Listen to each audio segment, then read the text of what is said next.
Anissa Kamila selamat tinggal di Dayah Baitul Huda Al Aziziyah Payanadin. Alhamdulillah. Semangat. Kita ngerti.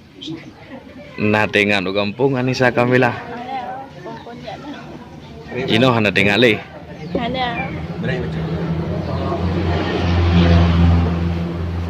Kadang kena Dayah Anissa Kamila.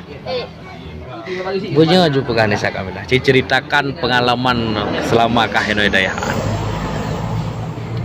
Aku duduknya karena ngon baru ino ngerame ngon ino. Gimana? Cici juga. Ramai dengan ini. Pengunjak madu. Pun ngajak keno gimana? Madu lengan. Madu perempuan ino. Artinya lingkungan yang merumpok Cina lebih baik daripada lingkungan awal. Menyawai na batasan tanya orang ngasihan naik perempuan tapi trokono walaupun tanya kasihan trokono sabar nih no. Perasaan Susi Handayani watai katro dinta udah oleh lembaga Aceh Furniture. Senang bagaimana? Bahagia dan harapan ke depan. Karena ke Aceh Furniture kagebau ronyo Susi Handayani kena dia kenta. Kiban rasa atau karena lagi terima kasih baca Furniture atau harapan kepada Aceh Furniture ke kiban.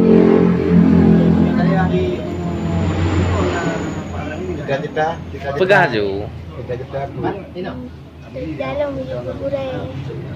Punya kegurai no. Banyak.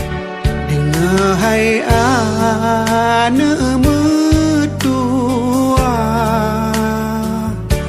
wasit di ayah kebijah mata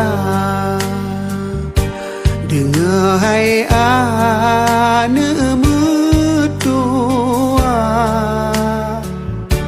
wasit di ayah kebijah mata kadang ane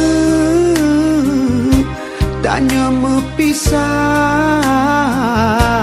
betua ayah lam doa gata kadang ane tanya mepisah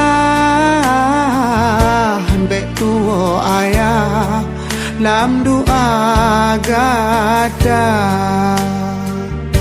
hudep hai